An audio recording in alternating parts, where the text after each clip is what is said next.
एक अच्छी शुरुआत पूरे जौनपुर में हो रही है। खास करके जो रूढ़वाद है, अंधविश्वास है, इन सत्य को दूर करने के लिए डॉक्टर रामस्वरूप वर्मा जी ने, जो कानपुर देहात के रहने वाले हैं, अजसर की जिन्होंने स्थापना की थी, उनके विचारों को लेकर के और पूर्व ललई यादव जी जिन्होंने सच्ची रामायण लिखी है, उन सब से प्रेरणा लेकर के आप लोग इस कार्यक्रम को कर रहे हैं। बहुत सारी बातें आपने आपके बीच में रखी है। मैं कुछ बातें आपके बीच में रखना चाहता हूँ। बहुत खुली बातें हम लोग रख नहीं सकते। अगर हम खुली बातें आपके बीच में रखें तो कोई दूसरा नहीं फिर हमारी पिटाई करेगा, हमारे लोग ही हमारी पिटाई करने लगेंगे। इसीलिए बहुत सारी इस व्यवस्था को बनाने में किसी और का दोष नहीं है। इस व्यवस्था को बनाए रखने में, टिकाए रखने में हमारा खुद का योगदान है, हमारे भाइयों का, हमारी बहनों का, हमारी बेटियों का, इनका सबका योगदान है। हम आपसे इतना ही कहेंगे, जौनपुर एक पढ़ा लिखा ज़िला है, अच्छा ज़िला है। अगर हम अपने बेटी और बेटे को डॉक्टर बनाना चाहते हैं, इंजीनियर बनाना चाहते हैं, तो संगम नहा के बन जाएगा क्या? या और कहीं परिक्रमा लगाएंगे तो बन जाएगा क्या? अगर बेटी या बेटे को डॉक्टर बनाना है तो शुरू से पढ़ाएंगे और फिर मेडिकल कॉलेज में दाखिला बनाएंगे, कराएंगे, और जब डॉक्टरी पढ़ेगा तभी डॉक्टर बच्चा हो। और अगर वो पढ़ेगा नहीं तो जहाँ जहाँ डॉक्टर नहीं होगा। अगर इंजीनियर बनाना है बेटे या बेटी को तो कहीं चले जाइए, चाहे खड़े खड़े जाइए, चाहे ऐसे चले जाइए, वो इंजीनियरिंग पढ़ेगा तभी इंजीनियर बनेगा। मतलब ये है कि आपको कर्म करना पड़ेगा। कर्म प्रधान है। अगर हम कर्म करेंगे तो ही हम पहुंच पाएंगे। अगर हमें यहाँ से जौनपुर जाना है या लखनऊ जाना है, बस से जाएं, अपनी गाड़ी से जाएं, मोटरसाइकिल से जाएं, साइकिल से जाएं, तो ही पहुंच पाएंगे।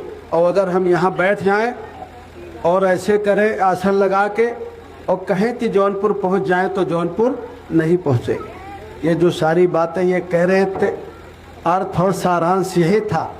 मैं बहुत खुल के कहूँगा तो अभी मीडिया की हेडलाइन बन जाएगी, पता नहीं क्या लोग कहेंगे।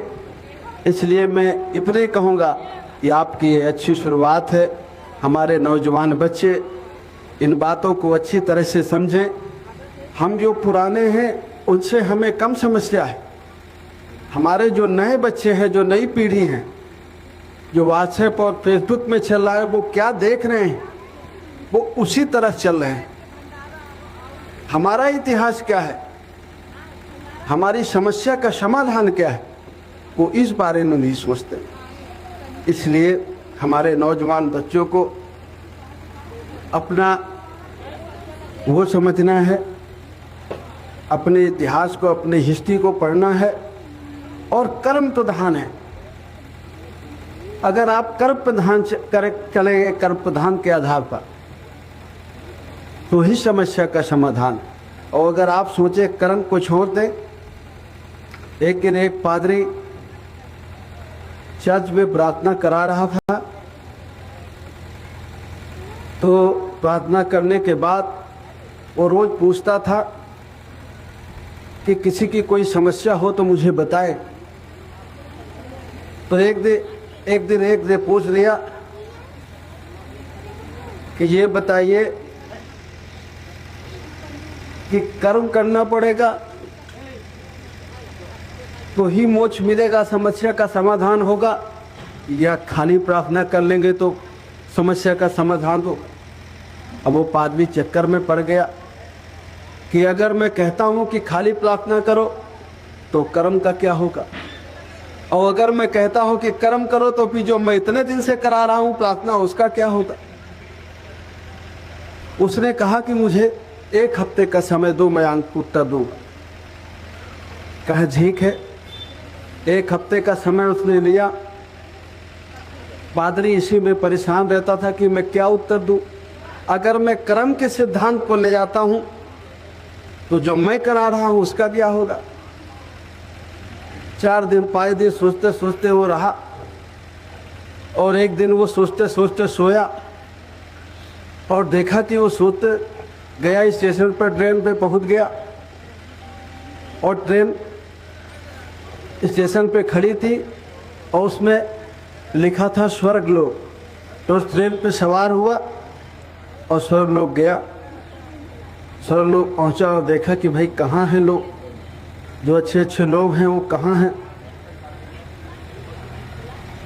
उसने देखा कि भाई भगवान महावीर हैं, ईसा मसीह हैं, बुद्ध हैं, भगवान राम हैं, श्री कृष्ण हैं, कहाँ हैं, वो जरूर स्वर्ग में होंगे। स्वर्ग के अंदर गया, उसे कोई बहुत जहम पहन दिखाई नहीं पड़ी। देखा अंदर जाके तो उसे कोई दिखाई नहीं पड़ा। फिर वो वहाँ से लौटा, फिर आया स्टेशन, नरक की ट्रेन खड़ी थी, नरक लोक की, तो उस ट्रेन में बैठा और भागा और नरक लोक पहुँचा। तो वहाँ एक तख्ती लगी थी नरक लोक की, वहाँ गया। उसने वहाँ देखा, घुस करके देखा, थोड़ी चहल पहल ज़्यादा दिखाई पड़ी। उसको लगा कि स्वर्ग लोक में कम चहल पहल थी, नरक में थोड़ी ज़्यादा चहल पहल है। अंदर घुस के देखा और अंदर गया और अंदर जाता चला गया। तो उसको बहुत सारे लोग मिले जिसकी उसको तलाश थी। इतने में उसकी नींद खुल गई और सुबह वो चर्च में आया और चर्च पे उसने उत्तर दिया कि देखो, कोई स्वर्ग कोई नरक नहीं है। जहाँ अच्छे लोग रहते हैं वही स्वर्ग है, पर जहाँ गलत लोग रहते हैं वही नरक। आप अच्छे कर्म करेंगे तो आपको यही स्वर्ग है, और आपको गलत कर्म करेंगे तो आपको यही नरक।